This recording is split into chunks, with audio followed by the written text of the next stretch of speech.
Tenga usted muy buena tarde. Bienvenido una semana más a su segmento Gotitas de Miel. Mi nombre es Claudia Méndez Ruiz y reciba la más cordial bienvenida. Muchas gracias a quienes se han comunicado con nosotros a lo largo de la semana expresándonos pues sus opiniones, sus dudas. Es un verdadero gusto saber de cada uno de ustedes. Y como usted habrá notado, si visita mi muro en Facebook, hemos dado inicio, ya hace un par de semanas, a una serie de gotitas que reciben el nombre Desbloqueando Conceptos. Y es que déjeme decirle que hemos visto que sobre todo en los últimos tiempos, la cuestión teológica, el estudio de la Biblia y la interpretación de esta, pues ha quedado en manos de, a lo mejor, pues no quiero decir como tipo adivinanzas, pero estamos muy cercanos. Así que nos hemos dado a la tarea, por supuesto, fundamentados en las escrituras, en la lingüística, y además añadiendo ese componente que es inseparable, la cuestión cultural, temporal, geográfica de la misma. Entonces hemos ido haciendo, como le repito, una serie de artículos pequeños llamados Gotitas de Miel, Desbloqueando Conceptos, los cuales han tenido mucho éxito. Así que lo estamos haciendo también ahora de manera por video, así como usted lo observa el día de hoy. Ya llevamos un par de semanas desbloqueando conceptos. El día de hoy, como yo le había ofrecido hace 15, vamos a hablar acerca de la Trinidad. ¿Qué sí? ¿Qué no? ¿De dónde viene esa expresión? Así que déjeme por favor que le cuente. Este tema, el tema de la Trinidad, es probablemente un nudo gordiano en el diálogo interreligioso.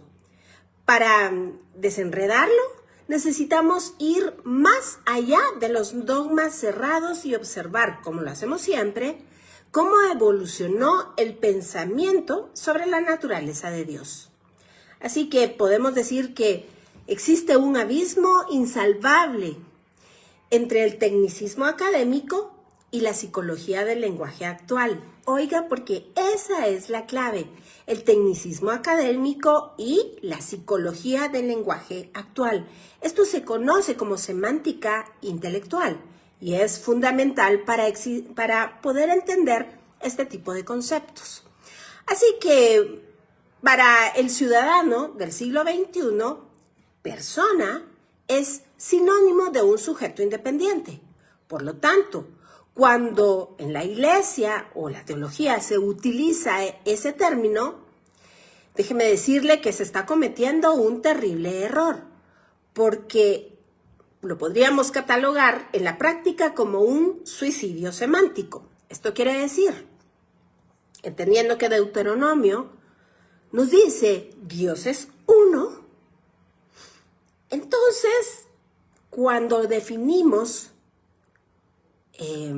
la palabra persona, no tiene ninguna relación coherente una cosa con la otra.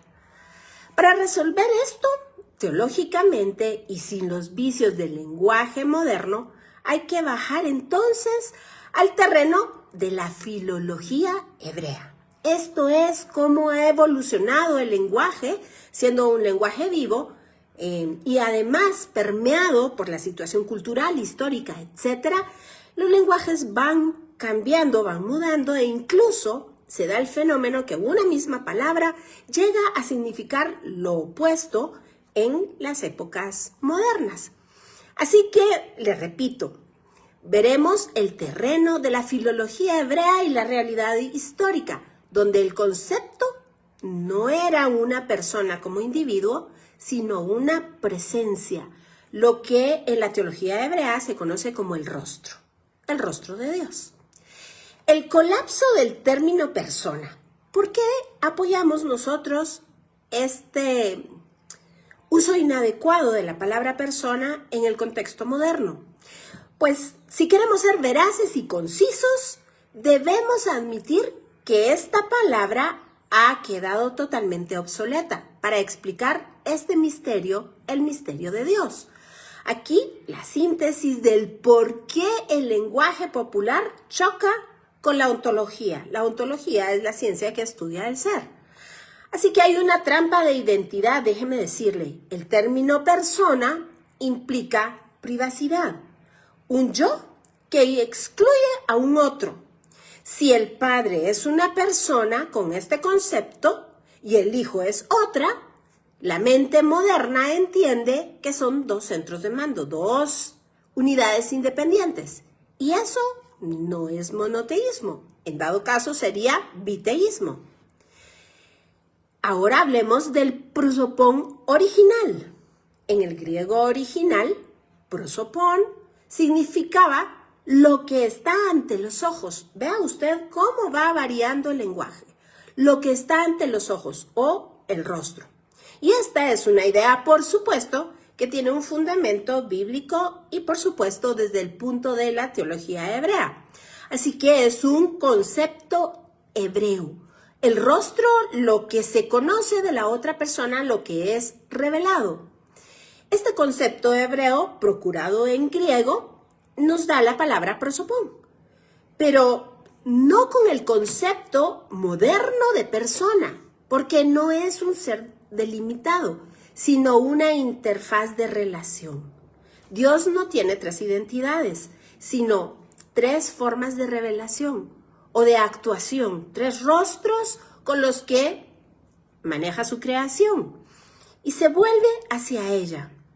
Así que debemos aclarar el primer término, el panim. Este es un término hebreo que se traduce al español como rostros y la interpretación en el espíritu de las escrituras, déjeme decirle que es lo que es revelado, lo que se muestra a.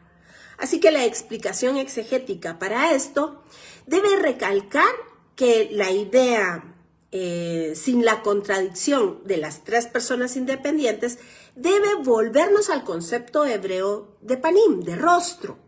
Rostro, revelación o presencia.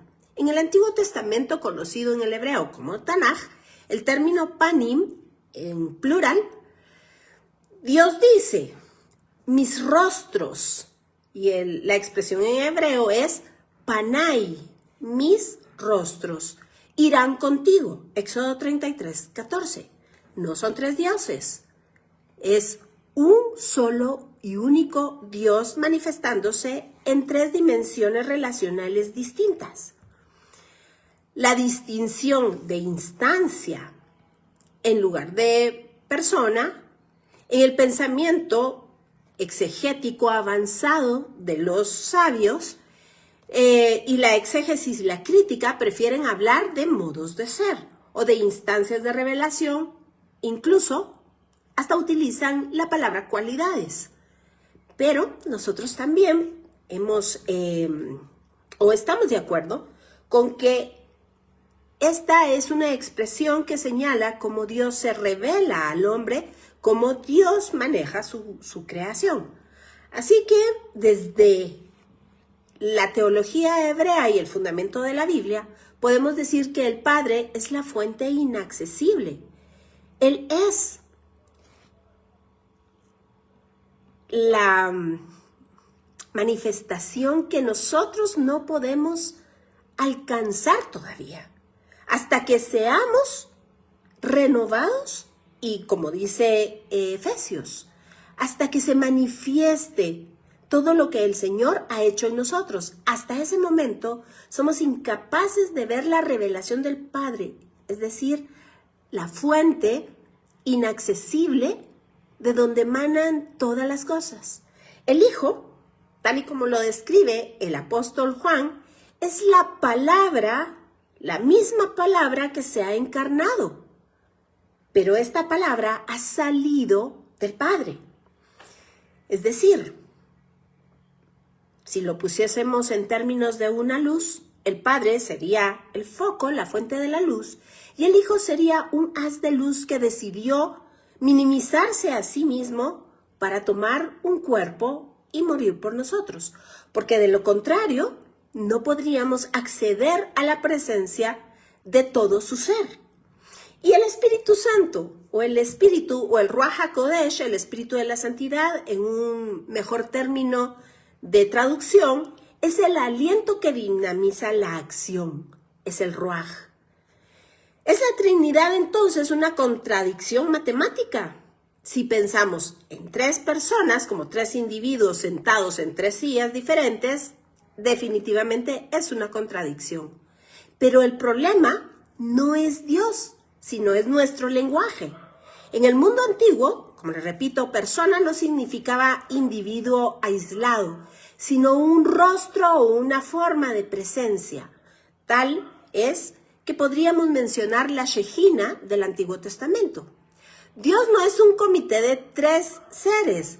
Dios es una sola sustancia que se nos revela en tres funciones vitales, como el origen de todo, repito, el Padre, como la palabra que nos habla, que se encarnó, es el Hijo, y como la fuerza que habita en nosotros.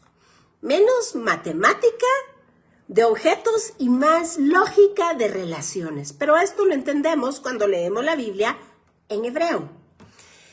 Y como les repito, de la misma manera que podríamos hacer un paralelismo con una bombilla, siendo la fuente de todas las cosas, el Hijo es el haz de luz que decidió tomar forma como de hombre para morir.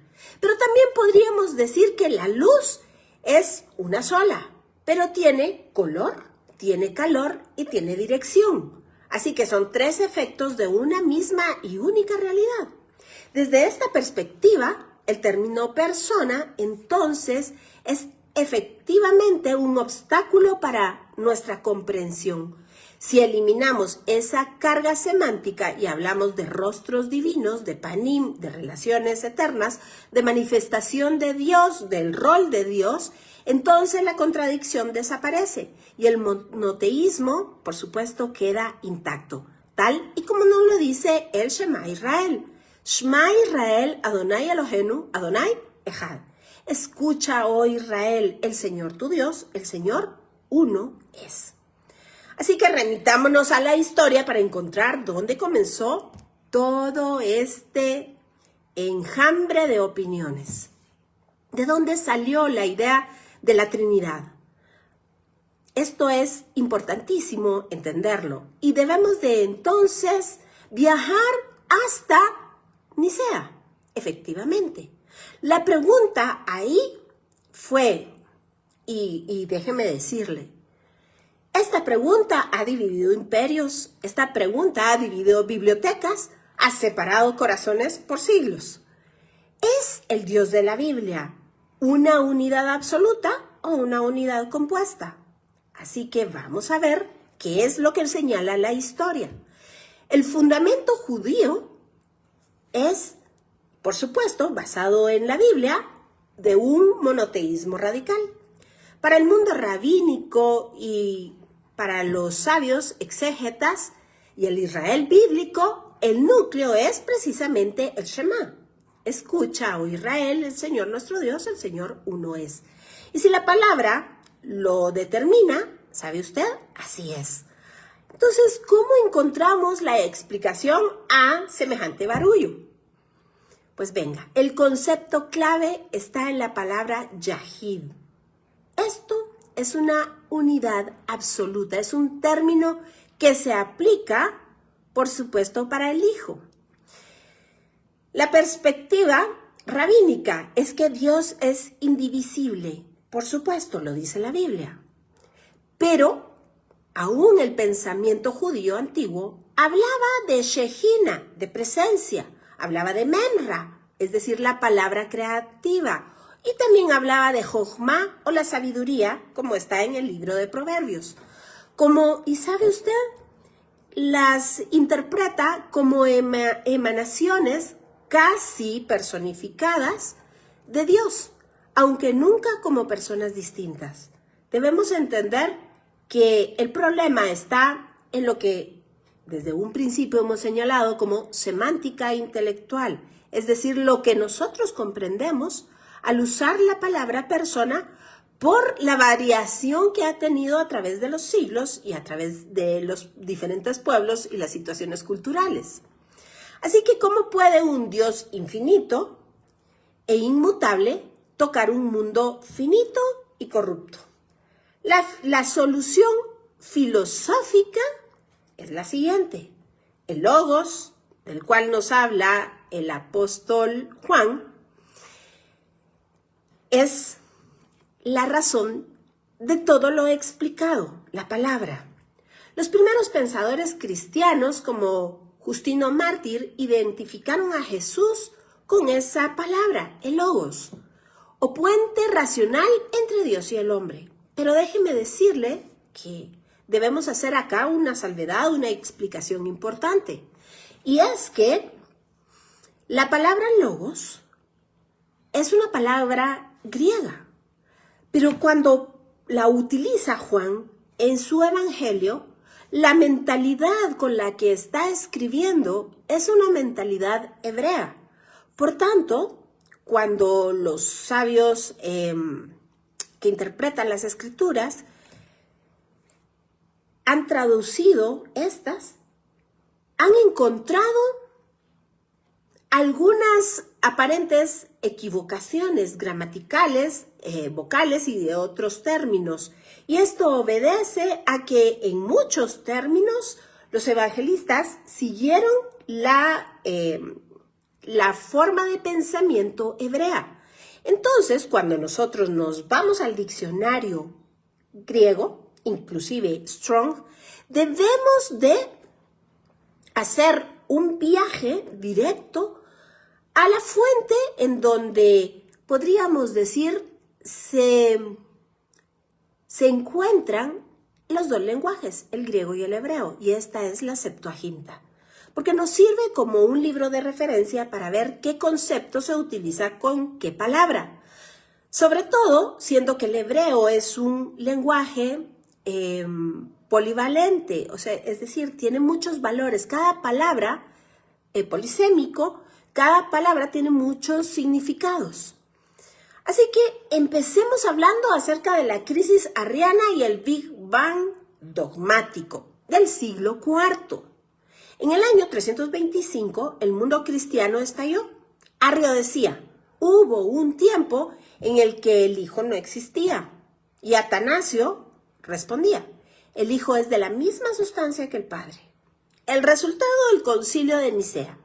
Aquí se acuñó el término homeosis, o misma sustancia, y no fue una invención de la nada, por supuesto que no, sino el intento de formalizar con lenguaje griego lo que la Biblia hebrea enseña, y los discípulos vivieron como una experiencia propia y real, que Jesús había venido a esta tierra para, como en forma de hombre, entregarse para morir en una cruz. Así que, ¿cómo se consolidó un Dios en tres personas? Para el año 381, el Concilio de Constantinopla se incluyó formalmente al Espíritu Santo. La fórmula quedó entonces sellada. Una sola esencia, ósea, tres personas, hipostasis. La Trinidad, o la palabra Trinidad, debemos decir que no aparece como una palabra en la Biblia, sino que fue asumida como una solución teológica para explicar cómo el Padre, el Hijo y el Espíritu Santo pueden compartir la gloria del único Dios de Israel sin caer en el politeísmo, porque acuérdese usted que la Escritura claramente dice que Dios es celoso y no comparte su gloria con nadie. Así que, ¿cómo resolver este conflicto? Regresemos entonces a la fuente del conflicto. El conflicto, por supuesto, no es solamente de índole teológico, es una cuestión semántica y filosófica. El choque ocurre porque estamos intentando leer un concepto del siglo IV con la definición de persona que usted y yo tenemos en el siglo XXI. Aquí la solución técnica al dilema es la contradicción total. Pero el problema de fondo se resuelve al entender qué es una persona. Y déjeme decirle, que el nudo lógico que planteamos, porque sé que es complejo, se basa en la evolución de la palabra. Si usamos la definición moderna, la Trinidad es en efecto imposible. Pero si ajustamos este concepto y retrocedemos unos cuantos siglos, un par de milenios, déjeme decirle que el error de la definición moderna, que es post-ilustración, entonces desaparece. Porque hoy persona, recalco, es sinónimo de individuo. Un individuo que es un centro de conciencia separado, individual, con su propia voluntad y sus límites físicos incluso. Pero si definimos a Dios como tres individuos separados, utilizando la semántica de este concepto, entonces el resultado es por supuesto, el triteísmo o el ser de lo que tanto nos acusan, ser politeístas. Tres dioses, pero es una cuestión de entendimiento semántico, más que cualquier otra cosa. Veamos entonces el ajuste de estos conceptos. Los teólogos de los primeros siglos, especialmente los padres capadocios, no usaban el término para significar seres delimitados. En griego, hipostasia originalmente significaba sustancia o lo que subyace. Para explicar la Trinidad, lo definieron como una manera de subsistir. En el latín, por otro lado, persona proviene de la máscara del actor en el teatro clásico. No implicaba un ser distinto, sino una función o relación dentro de un mismo drama. La palabra persona es un préstamo del derecho y el teatro romano, el latín persona. Fue introducida por Tertuliano en el siglo III para intentar explicarle a los romanos cómo Dios podía ser uno y tres a la vez sin ser tres dioses. Vea usted que cuando entendemos el significado del uso adecuado de las palabras, entonces la claridad teológica sobresale. Y le repito, el problema es que en latín persona significaba máscara de actor o un rol legal. Era una metáfora funcional, pero con los siglos el lenguaje evolucionó y la máscara se convirtió en individuos con voluntad propia. Y esta es la clave para resolver este problema que, como le repito, ha separado congregaciones, corazones, bibliotecas y ha hecho tremendas divisiones por ignorar la cuestión filológica del asunto. Pero bien, sigamos entonces. En Dios, las personas no son partes de un todo, ni individuos separados, son relaciones de cualidades subsistentes. El Padre es la cara de Dios en cuanto al origen. El Hijo es la cara de Dios en cuanto a lo expresado o lo revelado, el Logos. Y el Espíritu es la cara de Dios en cuanto al amor y el acto de dirección. No son qué de Dios, sino quién es Dios en su dimensión interna, en su mismo dinamismo. Podríamos sustituir entonces perfectamente la palabra cara por faceta o cara por rostro, como un diamante. El fundamento rabínico es también importante de tener en cuenta. Las medidas o las midot son curiosamente producto del pensamiento judío antiguo y ofrecen un puente para entender esto sin romper la unidad. Los exégetas antiguos hablan de midot, atributos o medidas de Dios, como el Gesed, que es la misericordia, o la Geburá, que es el juicio. Aunque Dios es uno solo, se manifiesta de formas que podrían parecer contradictorias para la lógica humana. Dios es un Dios justo, Dios es un Dios misericordioso, Dios es un Dios de conocimiento, de inteligencia, de sabiduría. Estas son precisamente las midot o esta faceta en la cual Dios se declara. Los textos antiguos describen 3 tonalidades que son una sola, como la luz. El problema semántico surge cuando el cristianismo intenta congelar esas manifestaciones con el concepto griego de persona. Es decir, cuando el cristianismo se separó de sus raíces históricas, de sus raíces culturales, de sus raíces litúrgicas, por supuesto de la Biblia y del pueblo de Dios, perdió entonces toda esta riqueza y este bagaje que es fundamental para un estudio exegético o un ejercicio de interpretación correspondiente a la palabra, adecuado y fundamentado en ella. El tiempo se nos ha pasado y apenas vamos comenzando con este tema tan apasionante.